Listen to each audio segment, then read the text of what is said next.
আসসালামু আলাইকুম। কোরআন বাংলা চ্যানেলে আপনাদের মোবারকবাদ জানাচ্ছি। সমস্ত সৃষ্টিজীব আল্লাহর প্রতি কৃতজ্ঞতা। সৃষ্টিজীব বলতে যাদের জীবন আছে আর যাদের জীবন নাই তারা সবই আল্লাহর সৃষ্টি। আসুন আল্লাহর নামে আমরা কিছু জানার, বোঝার এবং বলার চেষ্টা করি। আল্লাহু আল্লাহ লা ইলাহা ইল্লাল্লাহু মুহাম্মাদুর রাসূলুল্লাহ। আল্লাহ ছাড়া কোনো মাবুদ নেই। মহানবী হযরত মুহাম্মদ সাল্লাল্লাহু আলাইহি ওয়াসাল্লাম আল্লাহর প্রেরিত বান্দা ও রাসূল। সকালবেলা কি করলে 1000 রাকাতের বেশি নেকি হয়? আসুন আমরা জানি, সকালে উঠে ইলমে দিনের 2টি অধ্যায় শিক্ষা করলে 10 রাকাত নামাজ থেকেও বেশি নেকি লাভ হবে এবং একজনের পক্ষে ইলমের একটি অধ্যায় শেখা দুনিয়া ও দুনিয়ার যাবতীয় বস্তু হতে উত্তম। ইয়াল উলুম।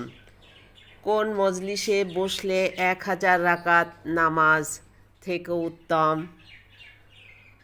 আলেমের মজলিসে কিছুক্ষণ সময় বসলে 1000 রাকাত নফল নামাজ 1000 রোগীকে দেখার এবং 1000 জানাজায় শরীক হওয়া থেকেও অধিক নেকি। ইয়াউল উলুম। কোন একটি কথা শিখলে সারা রাত জাগিয়া ইবাদত হতে উত্তম? আসুন আমরা জানি, হযরত আবু দারদা রাদিয়াল্লাহু তাআলা আনহু বলেছেন, একটি মাসালা শিখা সারা রাত জেগে ইবাদত বন্দগি করা হতে উত্তম। ইবনে মাজাহ। এরপরে যেটা আমরা জানবো, যার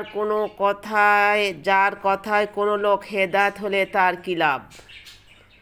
যার কথা দ্বারা কোনো লোক হিদায়াত প্রাপ্ত হলে ওই দাওয়াতকারী জন্য কাজটি হবে দুনিয়া ও দুনিয়ার যাবতীয় বস্তু অপেক্ষা অতি উত্তম আমল এবং দাওয়াতকারীর আমল নামায় হিদায়াতপ্রাপ্ত ব্যক্তির সমপরিমাণ নেক লেখা হতেই থাকবে কিয়ামত পর্যন্ত। কোন একটি কথা অন্যকে শিক্ষা দিলে 1 বছর নেকি হবে? কোনো ইমানদার ব্যক্তি একমাত্র নেকি জেনে দিনের একটি কথা অন্য ভাইকে শিক্ষা দিলে 1 বছর ইবাদতের নেকি লাভ করবে। ইয়াউল উলুম চলবে। সাদাকাল্লাহুল আলিয়্যুল আযীম।